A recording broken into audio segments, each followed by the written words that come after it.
welcome. I am Lindsey. I am the Village Elementary PTO President, and on behalf of all of the PTO of all of the schools here in Coronado, we'd like to welcome you. Thank you for coming tonight. I'd also like to introduce and thank Dawn.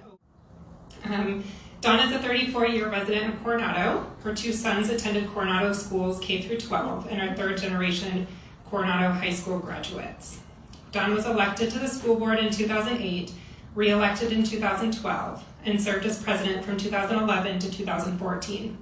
She worked her way up from active elementary parent to concerned Coronado Middle School PTO president to several district committees for Coronado High School, to eventually spending 8 years as a school board trustee. Let's just say that Coronado schools are near and very dear to your heart. Dawn remains active in the Coronado community and has served on the board for SAFE, volunteered for local film festival, and is an active member and past president of the Coronado Soar Optimist Club. I knew I was going to say that wrong. So thank you for moderating. Absolutely, it's my pleasure. Thank you. I'll give you a chance to have a seat. Good evening, and thank you for being here. So we need to start off the evening on a very serious note and let you know that the Padres are up 2-0. We're competing with that. We're competing with a few other things too. Some debate that's out there. But thank you for being here, and a very special thank you to our PTO presidents. Liz Reeby from the high school is over here. Jordan Juarez is from the Strand. She will be our timer. Lindsey Colburn is the village, and she's getting settled. She introduced me. And Sadie Smith from middle school. So thank you guys for doing this, putting time and energy in. We really appreciate it. I am privileged to moderate this PTO-sponsored School Board Candidates Forum. This forum is designed to see and hear from our candidates and assess who we want to represent us in overseeing our district. The bottom line is that these people work for us. So from my perspective, I've always seen this as a job interview. I want to welcome our 4 candidates: Shawnee Merriman, here, Renee Cavanaugh, Fitzhugh Lee, and zooming in from the East Coast, Bill Sandke. Thank you to each of you for taking your time this evening, for being here. I know you have a lot to be doing, and we really appreciate it. It's an important thing for us. We're happy that you're here to let us know why you're running and why you're the best candidate for the job.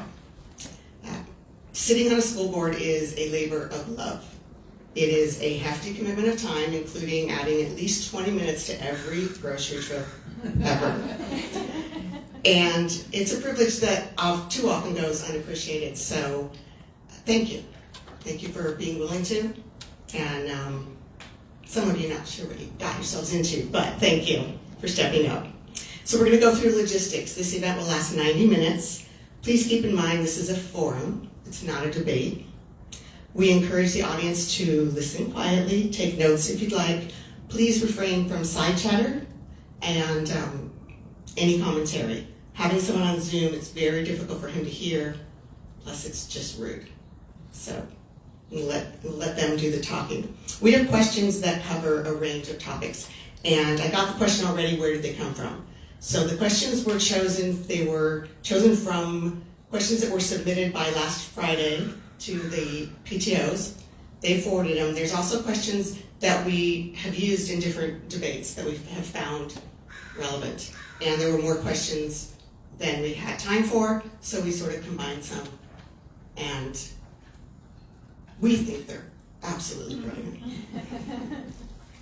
All right.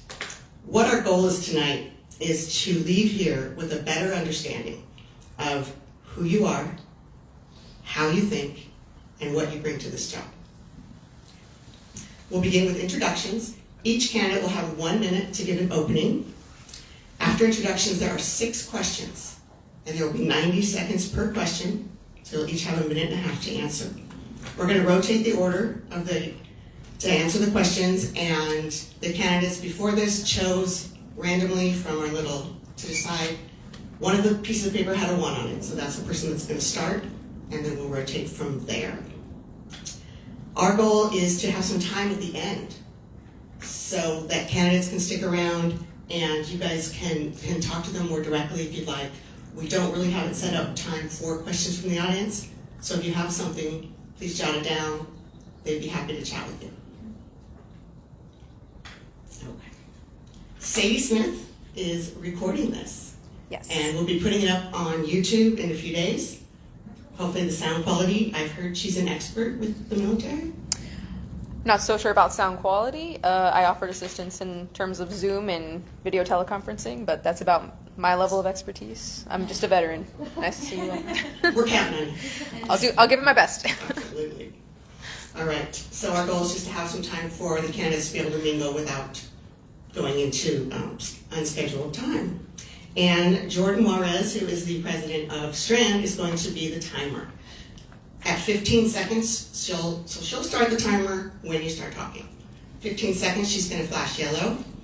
And basically at 0, she's going to flash red. If you're still talking, I will cut in and we will move on. My job is to keep us moving and on time. All right, we're going to begin with 1 minute for each of you to introduce yourself and tell us why you're running. So we are going to start with Bill Sandke. Do we have any clarifying questions before we begin? Great. I even wrote that. Great. Okay, Bill Sandke, go ahead. Audio check. First, can you hear me? Yes. Can we hear him? Yes. You can hear me. Great. Some people go a long way in their lives. You all are sitting in a district office that's about 100 feet from where I went to 2nd, 3rd, and 4th grade, and probably about 400 feet from where I grew up on Country Club Lane. I think my biggest strength moving into a position on the school board comes from my 8 years on the city council, where governance is really the key. I think the school board has been very well run the last several years. I've enjoyed watching the meetings, watching the camaraderie between the members of the trustees on the board, and I would like to be take an opportunity to fit into that. When I looked on Tuesday before the Friday filing deadline, only 1 candidate had applied for the position. I felt with my background I had an opportunity to be a good fit for my community. Years of community service have taught me that people need to step up when the time is asked, and seeing that the time is asked for me, I put my name in the hat. I look forward to your vote and hope for your support. Thank you. We're sharing a microphone.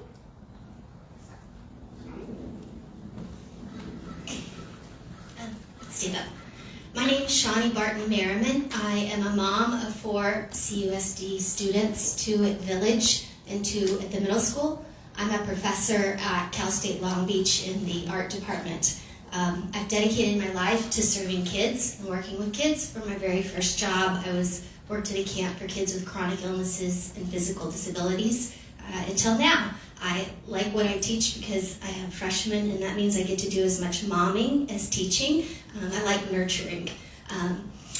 The thing that made us move to Coronado is it's obviously beautiful and we love it, but the main thing was the schools. We love the schools here, and my kids are thriving here, and I'm grateful for the schools. I signed up to run because I saw a spot was open, and I wanted to make sure that someone who was smart, reasonable, and child-focused was going to be in that seat when tough budget choices were made and when we get more money to do awesome things.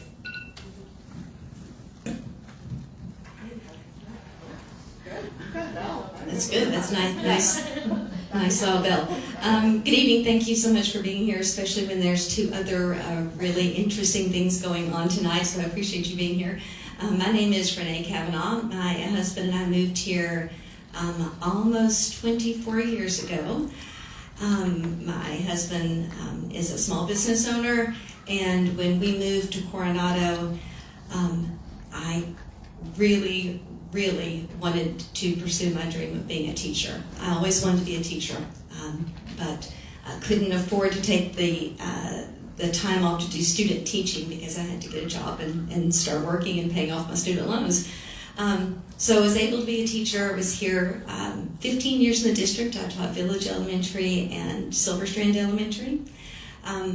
I want to ensure that our students are the focus of everything that we do, and that I've been on the board for 2 years, so I think I have a good understanding of what's required, and I hope you vote for me. Thank you. Hey, good evening. I'm Fitzhugh Lee. 24 years I served in the Navy, a proven leader.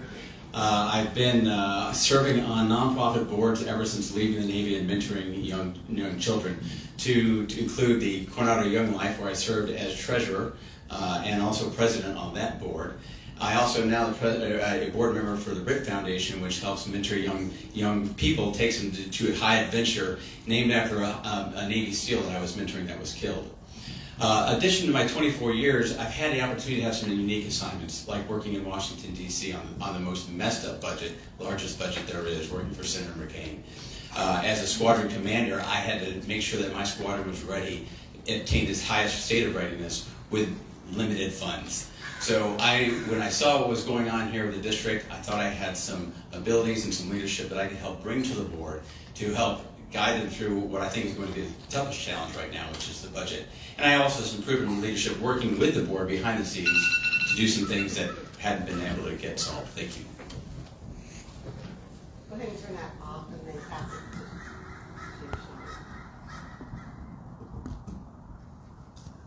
Thank you. I'm going to invite you to stay seated for the rest of them. You can stand if you'd like, but I think we're all comfortable here. We've got someone watching the scores, so I'm just looking over his shoulder.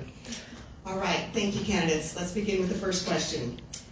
Your introduction may have included information about some of the points in these questions, and this is your opportunity to elaborate. Remember, you have 90 seconds, so a little bit more time to answer. You are seeking to serve 4 years. There have always been and always will be many hot-button issues. And they change over time, and they will change over the time that you're on the board. So speaking to parents, tell them your reason to run and why it transcends short-term issues and will sustain your commitment to the children over time. Shawnee, you may begin whenever you're ready.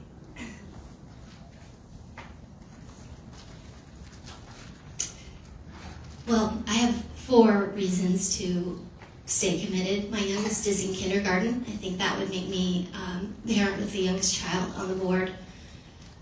I've already felt the cuts that were made. You know, she's having anxiety. Her class has a lot of kids in it. Her teacher is so overwhelmed that she was self-soothing on the back-to-school night. I want to be there to help her. And I want to be able to help all the kids in the district. And when tough cuts have to be made, I want there to be someone who knows the people that are being cut and the reasons for making those cuts. So that's one big reason. I'm also forward focused. I'm a creative. So, you know, for me, the portrait of a graduate work was very interesting. You know, I'm excited about what we can do once basic aid comes. You know, do we, fast track dual language learning? I know a lot of kids leave the district to go to schools for dyslexia. You know, do we start more services here on the island for that? I would really love to revamp the adult education program. It's an exciting, visionary time, come 2027, and I think that we need to have creative, visionary people there. Thank you. Renee. Thank you. There's always hot-button issues. It's kind of like whack-a-mole. As soon as you get one, there's another one that pops up.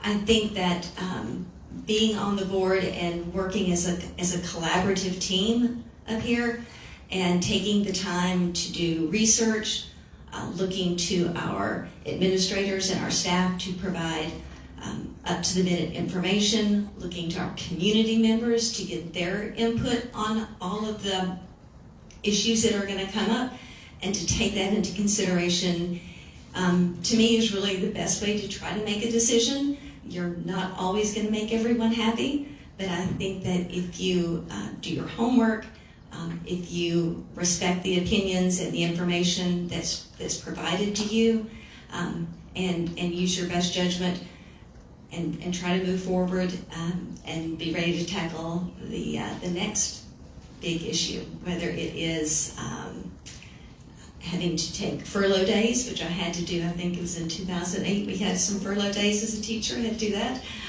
Or whether it's an air conditioning issue that always kind of pops up around the fall. There's always something to deal with. So just doing your homework, having faith and trust in your administration, and getting all of the facts and information.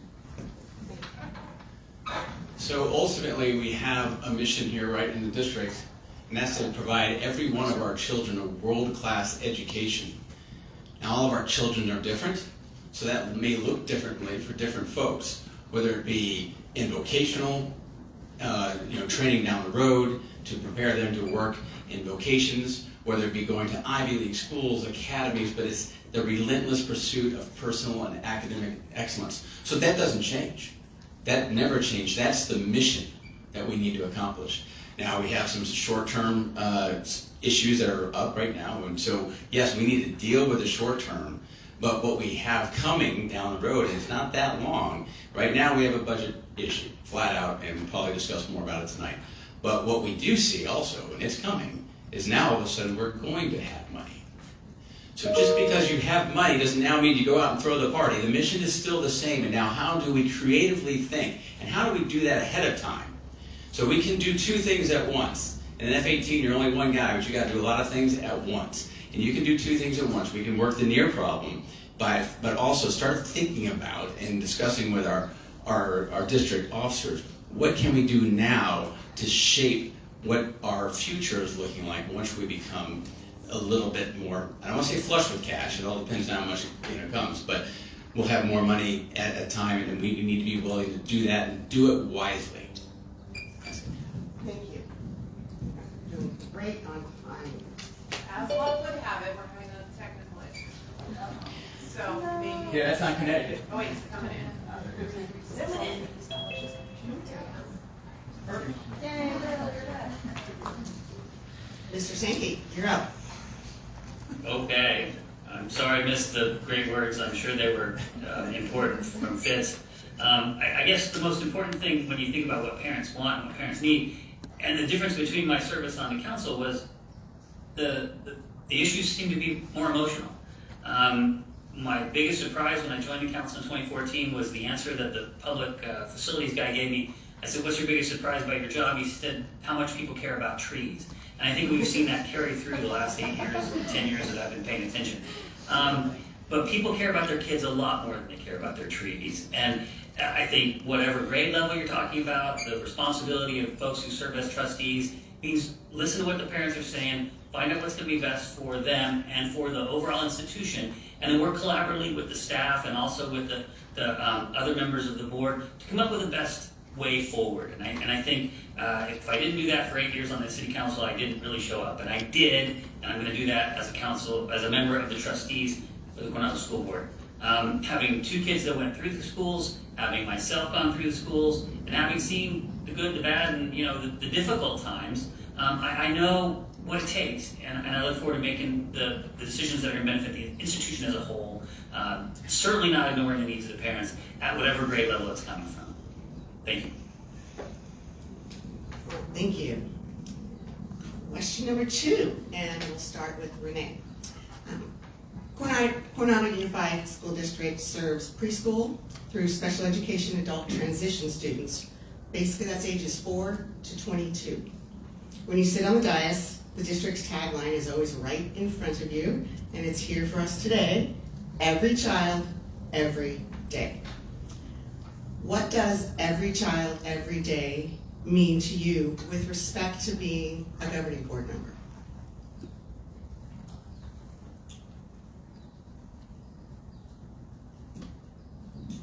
Okay, this is on, okay. It sounds kind of cliche to say every child, every day. What does that mean? It means every single thing you could possibly imagine it means. Kids don't come to school in all the same place every day. Some kids come to school hungry. Some kids come to school upset because their dog died the day before. And so I know there's a lot of focus on academics and reading, but academics and reading and math and things are not going to happen unless the child is engaged and ready to learn that day. I think every kid wants to do their best. There's not a kid out there that wants to fail or do bad. Kids want to come to school when they feel there's a reason to come to school, that they're connected and that they have confidence. And if they don't have confidence because they're not a good reader, they're not going to want to come to school. They're not going to want to come to school if there's not someone there that they can sit with at recess or play with at lunchtime or connect with on another level. Every child, every day, to me, means the gamut of all of those things to help every child be successful, whether they're 4 or 22. Every child, every day, implicit in that question is the fact that we have, and I have 3 boys that have gone through, and they're all 3 different, to include one with special needs. So when we're talking, and again, now how does that relate to us as specifically on the board? What do we do to facilitate that? Well, the first thing is that, the budget, of course, is big. And I'm talking about the shortage right now, but how we spend those dollars. The analysis required so that we take a look at match what our body looks like, all the differences, and see that we can do our best to resource all the different programs that will address the different kind of children that we have. They come from different backgrounds. I know a lot of folks, we all kind of think about we live in Mayberry, but there's trouble in Mayberry. And we need to be able to be thinking about that and all the programs that really support that education. So it really requires careful thought, working with the district. We were talking, Renee and I earlier talking about, it's kind of tough when you're on the board because you can only talk to one board member at a time. So if you didn't know that, yeah, it's hard to collaborate up here. The only time we can collaborate is when we're sitting behind the dais. But individually, we can go and work with our experts here. That will arm us with the information that we now can use to make sure that we resource these important programs to support all our children every day. I'm going to build a little bit on what Fitz said, that Mayberry comment. I grew up in Coronado when it was a very simple military town and very peanut butter and jelly with the crust cut off kind of upbringing. After 5th grade, my father was transferred to England, and we lived at a very multiracial Air Force base in Mildenhall, England. And I was frankly unprepared as a student moving into my 6th grade class and seeing the diversity of individuals that were going to be my classmates. I wasn't ready for that, and I freely admit that. And one of the things when I think about every child every day, I think that the portrait of a graduate that the school district has worked on for years to create is to create a student that's ready for a diverse world. And I think we do ourselves a disservice if we forget that while reading, writing, and arithmetic is important, making children understand how different the world is, how different people look at the world, and how diverse the world they're going to move into as students in college or students in community college or vocational school or their first jobs out of school. That's where we really need to remember to prepare kids for what's not in Mayberry, but what's outside of Mayberry.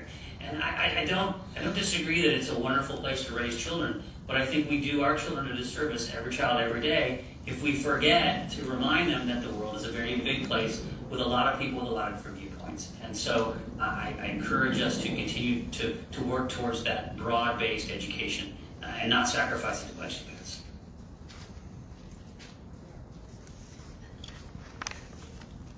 The first thing I want to say is that I'm running as a humanizer, and what that means to me is that I'm someone who sees people.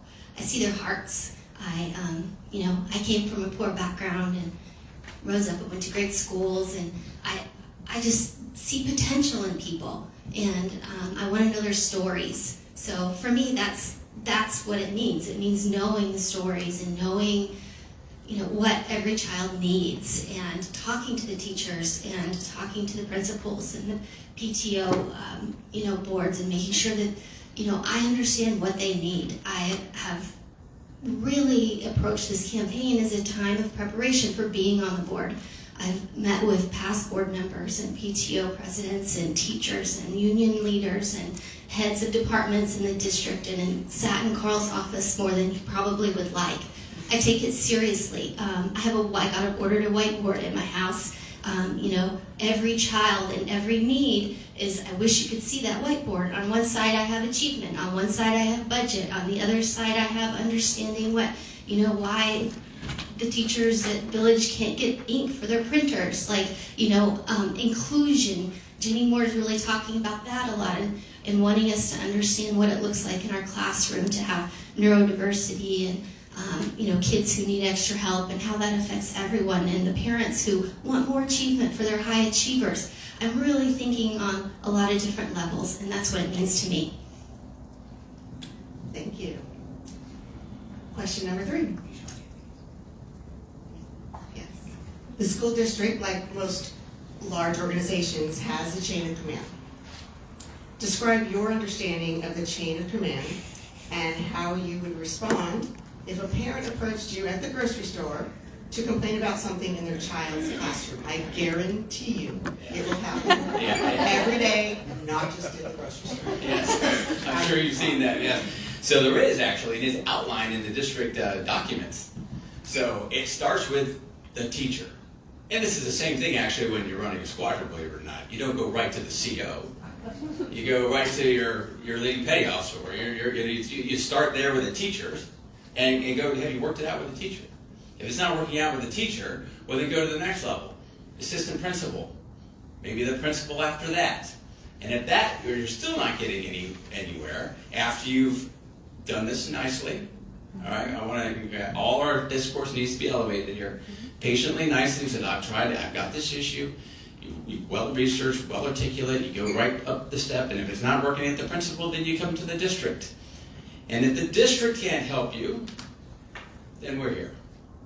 But the the board is actually the last folks on the list that the district puts out. So when you're ambushed in the grocery store, that would be my first. First of all, I would listen empathetically, noted, and say, have you asked the teacher? Have you met with the teacher yet? She's really nice. I happen to know her, right, or him. And Karen Moline is awesome. If you haven't talked to Karen or Tim Kushroy is a great guy, new guy. He really go there. So that's the first thing. And then ultimately, if it has to, then the board is empowered to step in. But we're the last folks to do it. Work from the bottom to the top. Thank you. Go ahead, Bill. Okay, thank you very much, Don. First update, 3-0 Padres. And it was a bit of a setup to give the chain of command question to the military guy. I want to make a point about that. That's why it was I think one of the most completely written. important lessons, and it's okay, Don. One of the most important lessons I learned as a council member was the chain of command, if you will.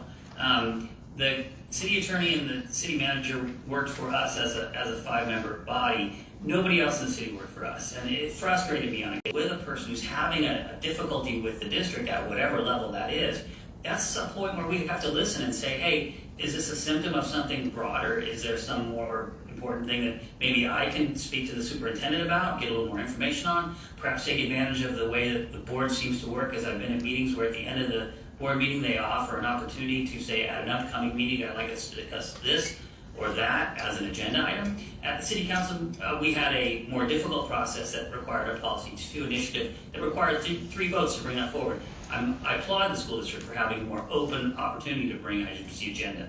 Thank you.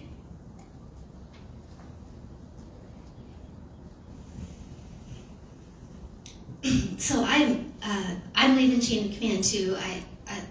Our principal specifically has kind of made that a point of putting it in a newsletter every week. So that's something that I've been really, as a parent, working to respect. That said, I think that all of us, Karl's usually the point of contact for that. But you know what? She's my neighbor, and our kids are on the same baseball team. So why wouldn't I ask her about that? Just think we all need to communicate a little bit more, and we all need to take interest in each other as people. Did a chain of command. If there's an issue, start with your student's teacher, principal, and work your way up. I think what parents should know is that chain of command is actually happening with students. And I know when I was in the classroom and working with students, if a student had another issue with another student, we would say, have you talked to them about it? Have you told them about it? How did you communicate? What words did you use? So there is chain of command throughout the district. It's important also to know that as a board member, one board member, I have no authority. No individual board member has authority to do anything. Our authority comes as a board, as a group. So while someone will share information with you, which is wonderful because I like to hear that, my job is to pass it on to the administrators who can do something about it. I can't do anything about it unless it's brought before the board as a board issue to consider.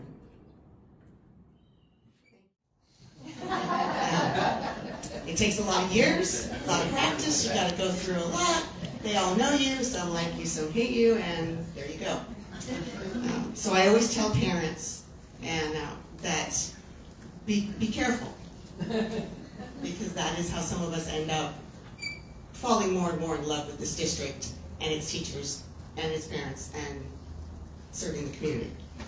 As interesting that you were the last one to answer that, Renee. As an individual trustee, you have no authority. Stole our thunder. Only the board can make decisions under appropriate circumstances for the district. That means it takes a vote of at least 3 members in a public meeting to move anything forward. They have no ability to talk behind the scenes with more than one. If elected, you'll work with 4 people that you did not choose. As one of 5 people representing the community, you'll represent people that you don't always agree with.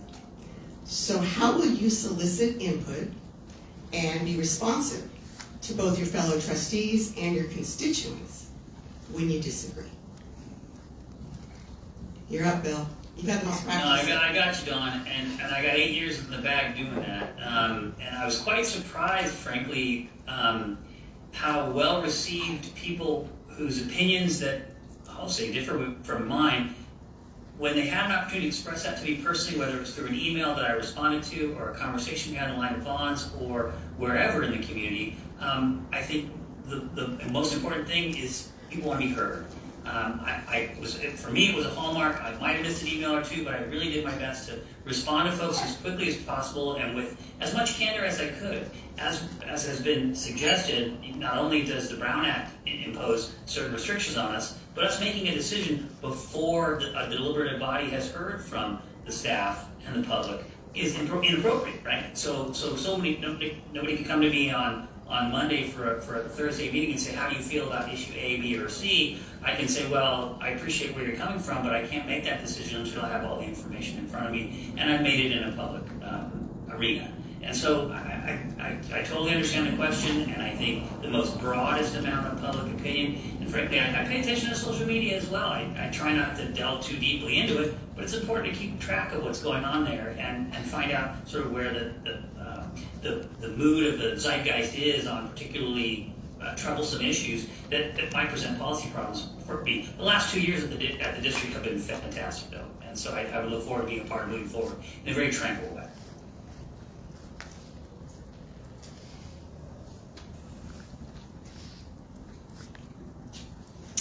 I think accessibility is really important. This summer, there was some staffing changes that a lot of parents and I felt very strongly about, and the only school board member who was willing to have a conversation with us was Whitney Antrim, until later Mal offered to talk with me too, but that was one of the things that led me to run. I was really scared. Who are parents going to reach out to if no one on that board is willing to have a conversation with you? It's really scary. And, the office hours, I think it's important to hold office hours. Whitney, again, is the only school board member at the first 2 meetings who's mentioned office hours. The dates on the website are published from last year. I think it's important for school board members to be accessible. So that would be the first thing that I would do, was I'd commit to accessibility. The deputy superintendent he had a great idea to solicit ideas for the budget. He created a Google form, and then, he talked about it in the meeting, and then that didn't really go anywhere. It was yelling from under a bell jar. So I think that we need to have some publicity efforts, whether that's a social media presence. I think, show me a company that doesn't have someone doing social media nowadays. It just doesn't happen. We need someone who then takes what's happening at school board meetings, which are at 4 o'clock when parents, most parents can't come, and we need them to communicate that to the public. I'm sure Donnie would have gotten hundreds of responses if he'd publicized it. I think that when you have different people with different opinions on the board, it makes the ultimate decision that you come up with the best. When you have people that have differences of opinions, that's when really great questions are asked. That's when you really have to explain what your thinking is and consider the opinions of other people. So I think it's healthy for a board to have differing opinions on there about things. I think it makes it a stronger board. Respectful communication. There's no reason just because you might disagree with someone's opinion doesn't mean you have to not communicate respectfully. I think that we're all up here for the same reason. So whether we have the same opinion about an issue or not, we're all up here because we want to serve students and help our community. I think that we often have more in common than we initially think. So I think that having the differing of opinions makes a healthier, stronger board. And I do have office hours every month. Okay, thank you.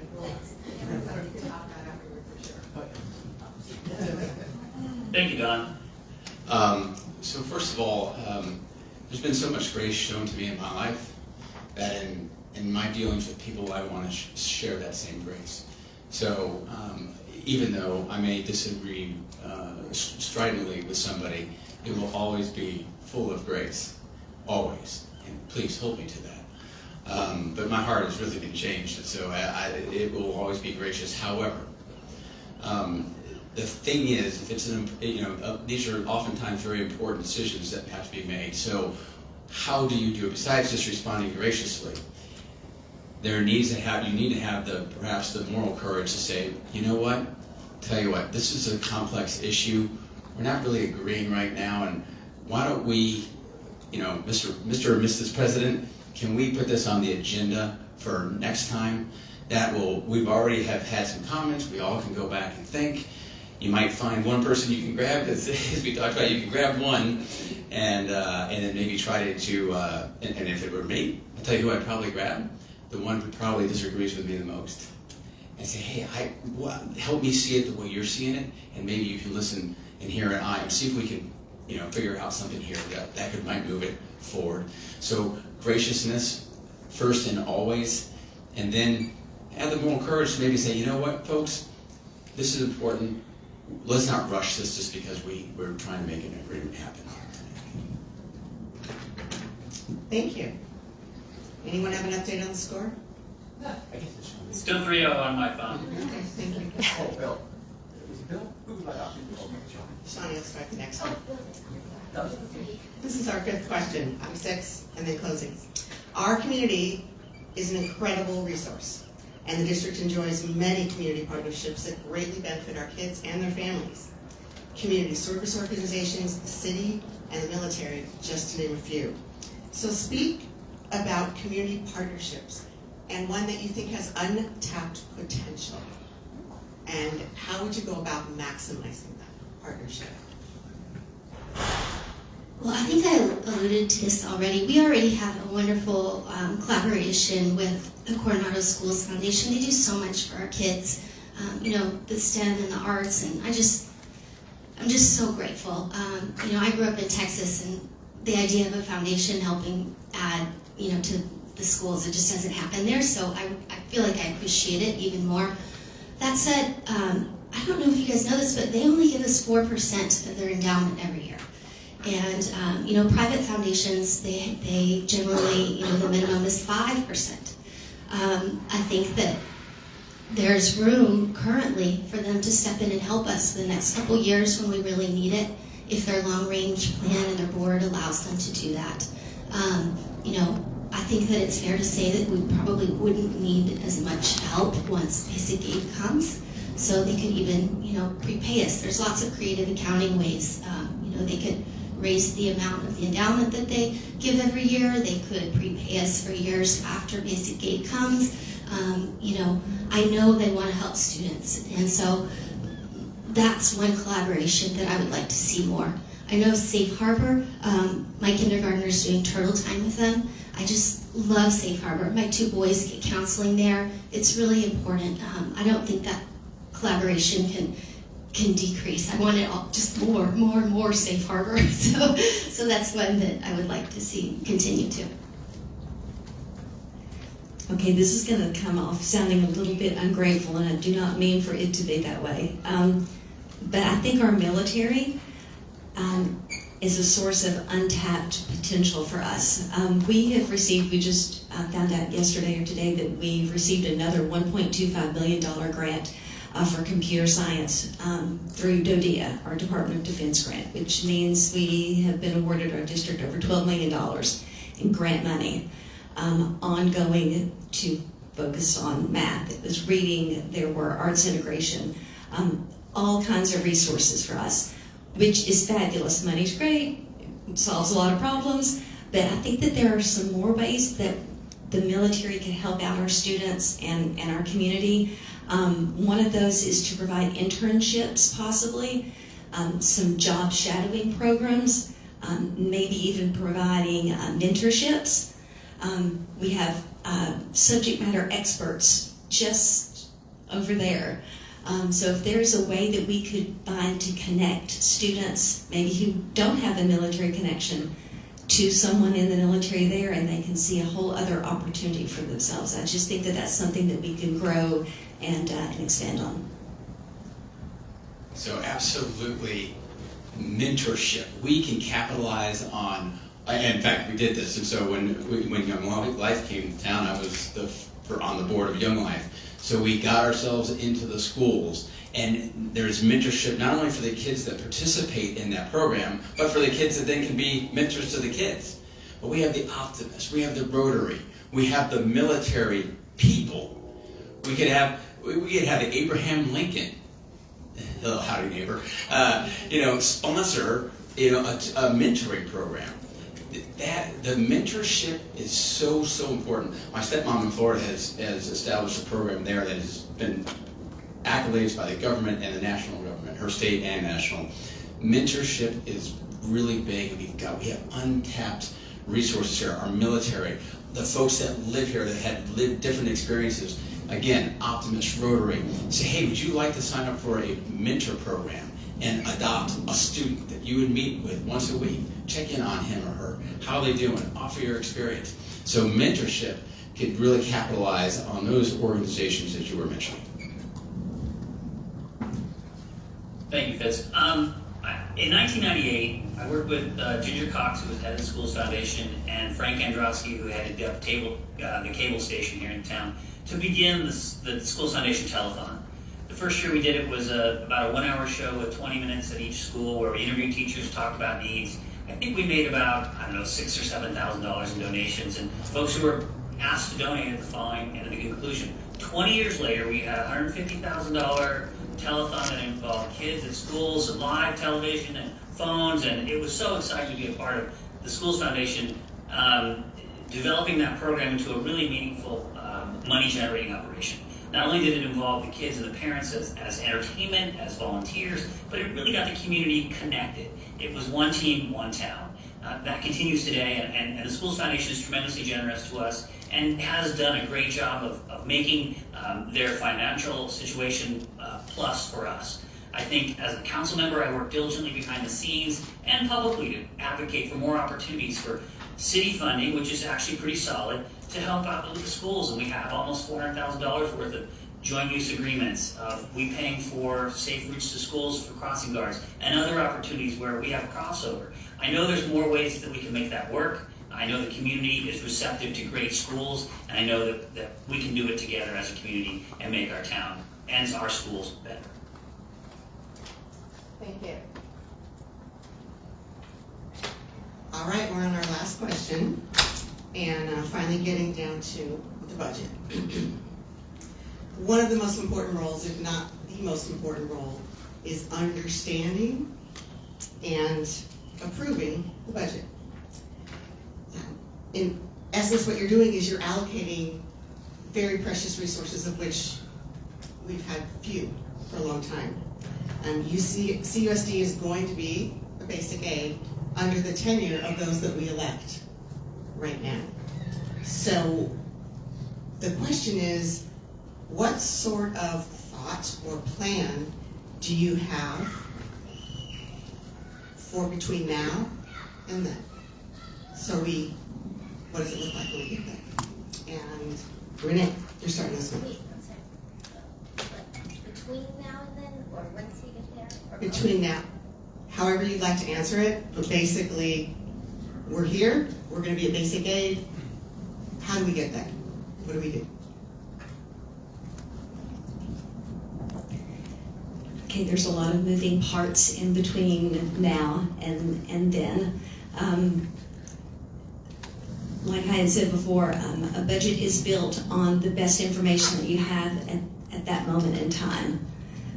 So when we were looking at the budget and the budget was presented to us from the Deputy Superintendent, this was before we knew we had just been awarded a $1.25 million grant. So now that changes things. The district historically has offered teachers who plan to retire an extra $2,000 if they let the district know early, so they can plan for staffing and right-sizing classrooms and looking to hire new teachers in areas that they do. So looking at and knowing ahead of time teachers that might be retiring, where our new teachers might be needed. All of those things are going to change in the budget every couple of months. There's going to be something new and something that changes. I'm really focused on when we get to basic aid, because I don't want to start thinking about that once we're there. I think we need to start thinking about and planning for that ahead of time. We're going to use our reserves up. We're going to need to start putting some money in reserves. I don't think people really are going to want to hear that. They're going to want to hear air conditioning and all this other stuff. So there are a lot of things that we have to do. All right, so yep, this is the alligator closest to the canoe. So what would I do? I will be, and have been, working very close with the budget committee and Donnie Salmon in particular. A couple things I would not have done. We are showing a deficit now, as it's the first time that I can remember that we have shown a deficit in year 3.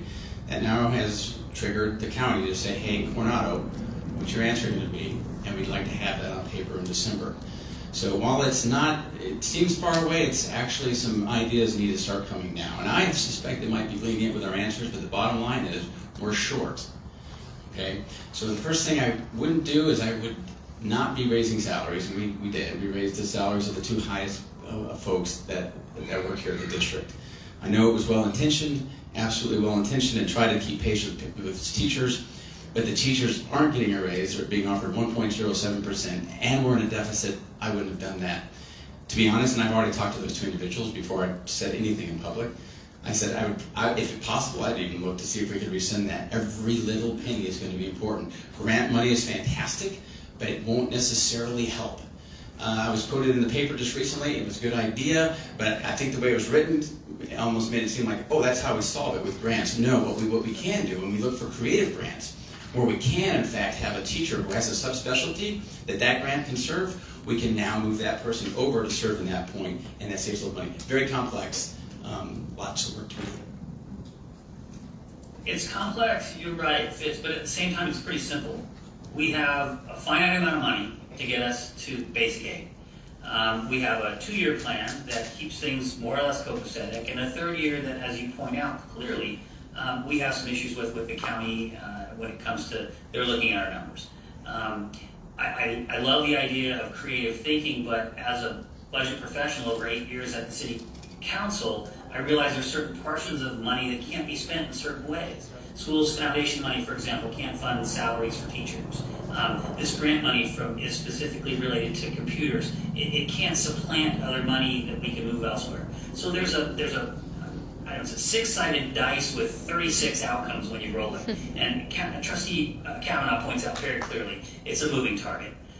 It's incumbent upon the County of San Diego to assist us as we move through this process. And we don't have to solve the problem tomorrow. We don't have to solve it perfectly by December 15th when our next set of numbers are due to the county. But we need to partner with them to make sure that what we present as a 3-year plan is realistic and doable. Obviously, that will change every year. I read some interesting numbers about Prop 98 money per student funding that is promised that doesn't recognize itself in the budget that we're looking at even now. And so the stuff that's coming out of Sacramento isn't necessarily exactly what we're going to see. That's going to change, and it's going to be important for us to find ways to make it work and serve our community as best we can.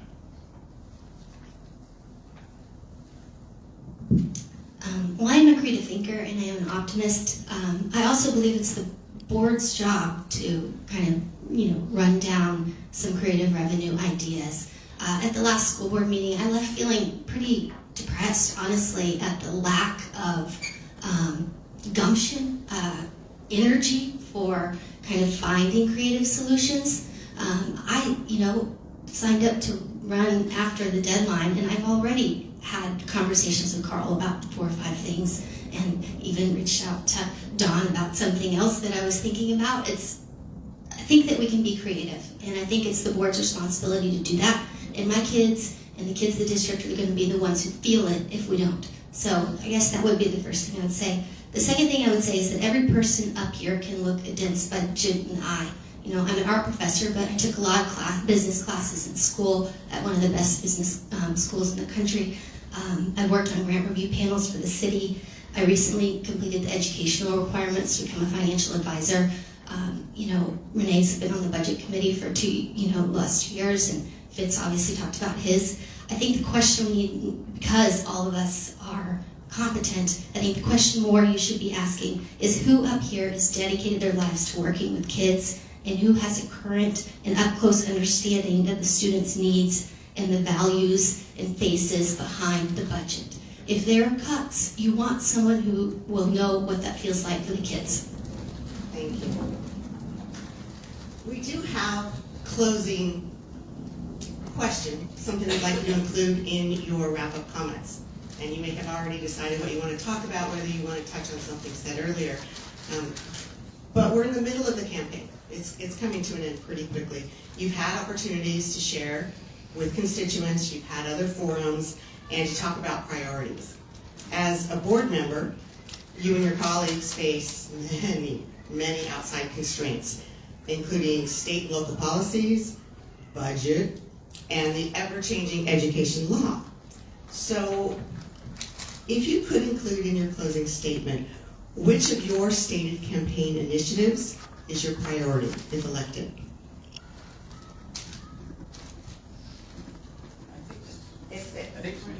You guys have done so well, I haven't do anything. All right, what's Yes, you have, I'm going to make an executive call. We're going to give you a minute and a half. Okay. Because we've asked you to add a few things, so. All right. Well, Yes, ma'am, excuse me, I apologize. I'm Kami. sorry for the interruption. I had to send Bill another Zoom link. We've been limited on our amount of time. So this Zoom is about to end, so I will be restarting another Zoom link with him. Okay. Just so that. You know what? I have a minute 27 left. I can see the countdown. I'll do my minute. And then you'll lose me, but that's fine. Bill, I think it's a good idea. You guys don't mind? Yeah, I don't mind. With all due respect to the folks that are concerned about who they're going to vote for, any one of us four will do a great job for our community because we care about our community. As my mom was passing away in 2014, I'd just been elected to the city council. My mom said, don't, I'll say mess up the schools, but if you knew my mom, she used the F word, and that's the way my mom was. I promised my mom that I would not mess up the schools, even though I was a city council member. And I promised the community that this institution that I graduated from, that my kids graduated from, and that I know preserves the property values of everybody who owns a property in Coronado is gonna thrive. And I pledge my personal assurances that I will do everything I can in my powers to make sure that happens. Thank you. Okay, so first of all, I wanted to say what I've said before. It's especially in the days that we're living, it truly has been a pleasure. Sitting alongside these folks and in these forums, we all get along. We have different worldviews, we have different opinions, but I'm glad we can model that, and as a board, whomever you elect will be modeling that from the dais. I'm confident of that. It really does get down to the budget right now. It is the alligator closest to canoe, but that doesn't mean, even though I'm very focused on that, doesn't mean I can't do more than one thing at once. It certainly can. But the budget is going to be important. And in order to make those decisions, you really have to have a lot of data. And I could, if you want to meet with me over here and test me, I can go for an hour and a half on this, and people have already found that out. But it's going to require a lot of careful thought and then collaboration as much as we can to make maybe some tough decisions. Because the problem is, as they've said, it is a moving target. But if you look at the legislative office analysis, who does all the analysis for the state, the economic signs aren't that good right now. So odds are we're probably dealing in a more severe rather than a better one. So anyway, plan for the worst, hope for the best, and that'll be the way we can go forward. But again, thank you to you all for attending, and to my fellow candidates who are just really, really good people. Thank you. Shawnee.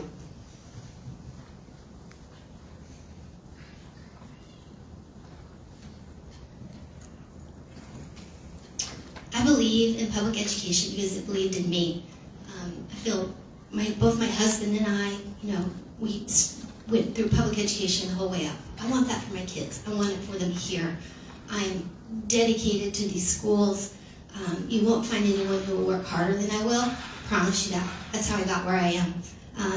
The other thing I want to commit to is accessibility.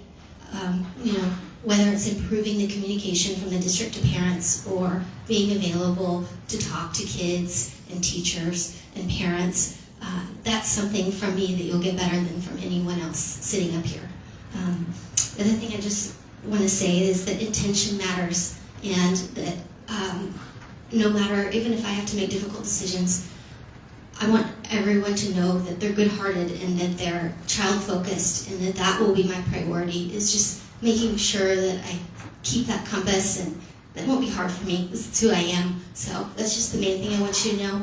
I hear a lot in Coronado that we recycle our leaders, and a new one is here. I'm here. I'm ready to serve. I'm signed, 4 years. That's not something that scares me. That's something that excites me. I wouldn't want it to be shorter. So I just really want to serve our kids, and I hope you'll give me that opportunity. This afternoon I was at the Historical Association picking up something for my husband, and when I walked in, the young lady behind the counter said, "Mrs. Cavanaugh?" And I looked at her. It's been a long time since she was in 5th grade. But we caught up for a little bit, and I asked her how she was doing, and she'd finished college in Ohio and got her master's degree in Scotland, and talking about all these wonderful things. And I said, "You might know I'm running for school board." She said, "Yeah, I've got your sign in my yard." I said, "As a fairly recent graduate, what did our school district not offer you that you wish it had?" And I thought she was going to tell me a class or something like that. And she said, "I wish that there had been more training for teachers and more support for me and for other students with invisible disabilities." And it floored me. There are a lot of things that teachers have to juggle, and there's lots of professional development. There's lots of learning new things all the time. But having her tear up and talking about her experience having an invisible disability that no one could see, that she struggled with, really made me think, I think my next 4 years I would really like to try to elevate student voice, and I would like to have some kind of young alumni feedback committee where I can touch base with these students and find out, hey, what did we not offer that you needed, or what's out there that you wish you had. Thank you. it's always wonderful to hear how well spoken our students are from the mouths of babes. That is a beautiful combination of words, invisible disability. So, impressive. Thank you to all the candidates. We value the time and attention that you give this. We know it's a lot. We know that you're researching, that you're spending time, that you're hearing from all of us all the time, stopping on the street, and really just understand that we do appreciate it. We are spending the time to learn and be educated in our vote. So thank you so much. We do have some time. We have this room till 7:30. So basically what we'd like to do is end the forum, end the official forum, and allow you some time to speak to these candidates while we still have them, rather than keeping them from their children and families after 7:30. So this concludes our forum. Thank you so much for attending, being an attentive and wonderful audience, and go Padres.